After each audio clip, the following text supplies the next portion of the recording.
আসসালামু আলাইকুম রহমতুল্লাহ ওবরকাতুহু। সবক নম্বর 5। প্রথমে আমরা গ্রামার পড়ে নিই। জাবার, জের, পেশ কে হরকত বলে? এর তিনটি সমন্বয়। জাবার, জের, পেশ এর তিনটি জিনিসকে হরকত বলে। আচ্ছা, দ্বিতীয় নম্বরে আছে জবর মুখ ও আওয়াজকে খুলে, জের আওয়াজকে নিচের দিকে পতিত করে এবং পেশকে ঠোঁটকে গোল করে উচ্চারণ করুন।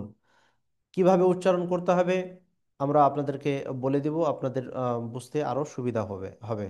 আচ্ছা, তারপরে আপনারা গ্রামার নাম্বার 3 পড়ুন।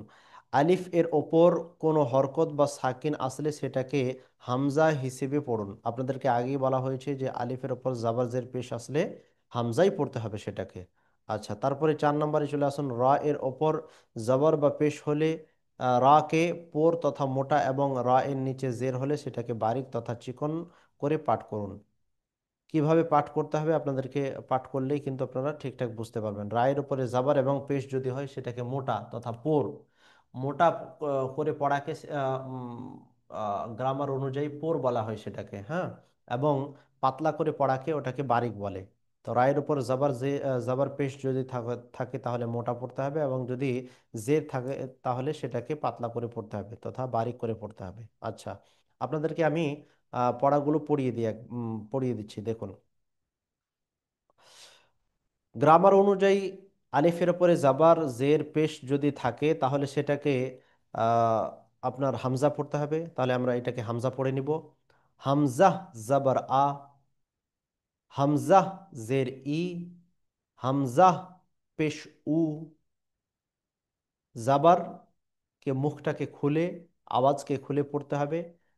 আচ্ছা, জেরকে আওয়াজকে নিচের দিকে পতিত করে এবং পেশকে পড়তে হবে মুখটাকে গোল করে। এটা আপনাদের সকলকে মাথায় রাখতে হবে।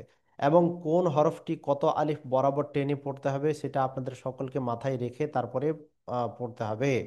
কোন হরফটি কত আলিফ টেনে পড়তে হবে সেটাকে আহ, আপনাদের মাথায় রাখতে হবে এবং সেটাকে পড়তে হবে। এক আলিফ, এক আলিফ নাকি দুই আলিফ নাকি তিন আলিফ, বা নাকি টান হবে না, এগুলো আপনাদের সকলকে লক্ষ্য রেখে তারপরে পড়তে হবে। যেভাবে হামজার ক্ষেত্রে কোনো টান হবে না, আলিফের ক্ষেত্রে কোনো টান হবে না, তাই না? এখানে কোনো টান নেই, এক আলিফও হবে না, দুই আলিফও হবে না। আচ্ছা, বাইরের ক্ষেত্রে এক আলিফ, এগুলো আপনাদের সকলকে পড়িয়েছি, এগুলো আপনাদের মাথায় রাখতে হবে। হামজাতে যেহেতু কোনো টান নেই তা আমরা পড়ে নিব টানবিহীন। হামজা জাবার আ, হামজা জের ই, হামজা পেশ উ, আ ই উ। আচ্ছা, তারপরে বায়ে এক আলিফ টান হবে।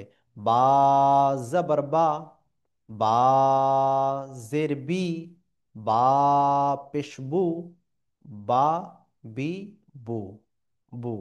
ঠিক আছে। তারপরে তায়ে এক আলিফ। তা জাবার তা, উচ্চারণের ক্ষেত্রে তা। আবার যদি আমরা টেনে পড়ি তা জাবার তা তাহলে ভুল হবে। তাজের তি, এই যে টান তা, তি, তু, তাহলে এটা কিন্তু ভুল উচ্চারণ, একদমই সঠিক না। এই ক্ষেত্রে টান হবে না, শুধু অক্ষরটার ক্ষেত্রে টান হবে, বাকি উচ্চারণের ক্ষেত্রে টান হবে না। তা জাবার তা, তা জের তি, তা পেশতু, তা তি তু। তারপরে সা জাবার সা, সা জের সি, সা পেশু, সা সি সু। আচ্ছা, তারপরে আপনারা চলে আসুন নিচের দিকে। জিম জবর যা, তিন আলিফ টেনে। জিম জের জি, জিম পেশ জু, যা জি জু। আপনারা লক্ষ্য করতে পারলেন যে শুধু অক্ষরটার ক্ষেত্রে আমি তিন আলিফ টেনেছি, কিন্তু জাবারের ক্ষেত্রে কোনো টান দিইনি। বা উচ্চারণ যে শেষে আমি উচ্চারণ করলাম যা জি জু, এর ক্ষেত্রেও কিন্তু কোনো টান হয়নি। এটা আপনাদের সকলকে মাথায় রাখতে হবে। তারপরে চলে আসুন হা। হা জবর হা, ঠিক আছে। হা জবর হা, হা জের হে, হা পেশ হু, এক আলিফ টেনে, হ্যাঁ, হাকে। হা, হি, হু। আচ্ছা, তারপরে চলে আসি নিচের দিকে। আগে আপনারা জানেন যে যেই বর্ণগুলোকে কালারিং করে দেওয়া হয়েছে ওই বর্ণগুলোকে মোটা তথা পোর পড়তে হবে, মোটাভাবে উচ্চারিত হবে। হ্যাঁ, তো এটা আপনাকে সকলকে মাথায় রেখে পড়তে হবে। খ, জবর খ, খ, জের খি, খ, পেশ খু, খ, খি, হু। আচ্ছা, দাল জবর দা, দাল জের দি, দাল পেশ দু, দা, দি, দু। ঠিক আছে, খায়ের ক্ষেত্রে এক আলিফ, দালের ক্ষেত্রে তিন আলিফ টেনে পড়বেন, হ্যাঁ। আচ্ছা, জালের ক্ষেত্রেও কিন্তু তিন আলিফই হবে। জাল জবর জা, জাল জের জি, জাল পেশ জু, জা, জি, জু, জা, জি, জু। আচ্ছা, তারপর চলে আসুন। র, জবর র, র, জের রি, র, পেশ রু, র, রি, রু। আপনারা গ্রামারে পড়েছেন, আমি কিছুক্ষণ আগেই পড়ালাম যে রায়ের উপরে যদি জাবার হয় তাহলে, এবং যদি পেশ হয়, রয়ের উপরে যদি জাবার বা পেশ হয় তাহলে রকে মোটা তথা পোর পড়তে হবে, আবার রায়ের নিচে যদি জের হয় তাহলে সেটাকে বারিক পড়তে হবে, মানে পাতলা করে পড়তে হবে। র, জবর র, র, জের রি, পাতলা শুনুন, রি, র, পেশ রু, মোটা করে, র, রি, রু। আচ্ছা, তারপরে জা, জবর জা, জা, জের জি, জা, পেশ জু, জা, জি, জু। তারপরে ছোট শিন তিন আলিফ টেনে, সিন জবর সা, সিন জের সি, সিন পেশ সু, সা, সি, সু। আচ্ছা, বড় শ্রেণীর ক্ষেত্রেও কিন্তু তিন আলিফি, আবার সোয়াদের ক্ষেত্রেও কিন্তু তিন আলিফি, আপনারা সকলেই এগুলো ভালোভাবে জানেন। তবুও যেন আপনাদের মনে থাকে এই জন্য আপনাদেরকে আমি বারবার কিন্তু বিষয়গুলোকে বলে দিচ্ছি, যেন বুঝতে সুবিধা হয় বা মাথায় আপনাদের সবসময় থাকে বিষয়গুলো। আচ্ছা, এই যে দেখুন, শিন জবর শা, শিন জের শি,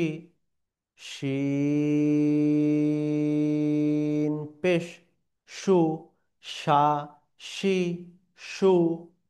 ঠিক আছে, তালে বর্ষ দিয়ে। তারপরে সদ, সদকেও কিন্তু মোটা করে পড়তে হবে। নীল আহ, কালি দিয়ে কালার করা আছে, এই জন্য মোটা করে পোর পড়তে হবে। সদ জবর স, সদ জবর যদি সা বলি সা, তাহলে ছোট সিন হয়ে যাবে। এই ছোট সিন কে ছোট সিন থেকে সদকে আলাদা করে পড়তে হবে, এবং বড় সিন থেকেও আলাদা থাকবে, সদ আলাদাভাবেই উচ্চারণ হবে। صاد زبر صا، صاد زر صي، صاد পেশ সো। বুঝতে পেরেছেন, তিন আলিফ টেনে টেনে আমাদেরকে পড়তে হবে। সা, সি, সু। আশা করি আপনারা সকলেই আজকের সবকটিকে বুঝতে পেরেছেন। শুধু আপনাদেরকে উচ্চারণগুলো আমি একবার বলে দিই, হুম, যেন আরো সুবিধা হয়ে যায়। আমরা চাচ্ছি যেন আপনারা সহজ থেকে সহজভাবে আপনারা পড়াগুলো শিখতে পারেন। আ, ই, উ, বা, বি, বু, তা, তি, তু, সা, সি, সু, যা, জি, জু, হা, হি, হু। আচ্ছা, তারপরে চলে আসে নিচের দিকে।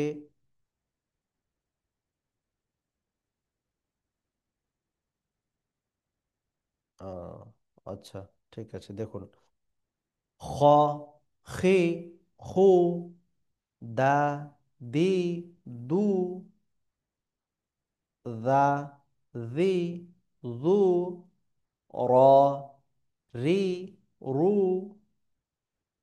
জা, জি, জু, সা, সি, সু, শা, শি, শু, স, সি, সু।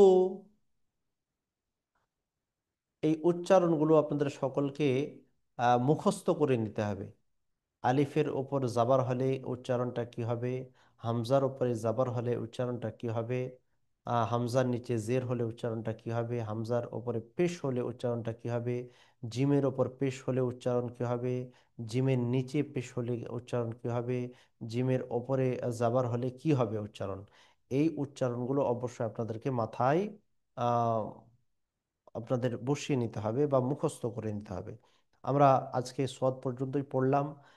এই সবকটিকেও দু ভাগে আমরা ভাগ করে দিয়েছি।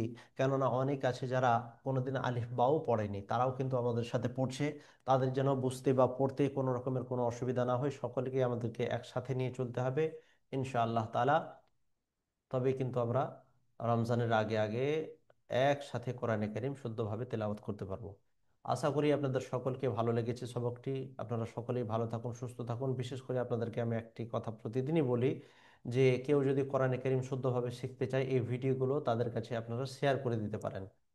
আপনাদের আত্মীয় স্বজনের মধ্যে যে কেউ যদি থাকে বা যদি চায় আমাদের উম, মানে কাছে আমাদের তত্ত্বাবধানে পড়বে, তাহলে সেক্ষেত্রে আমাদের একাডেমির সাথে যোগাযোগ করতে পারে। আপনারা সকলেই ভালো থাকুন। আসসালামু আলাইকুম রহমতুল্লাহি ওয়া বারাকাতুহু।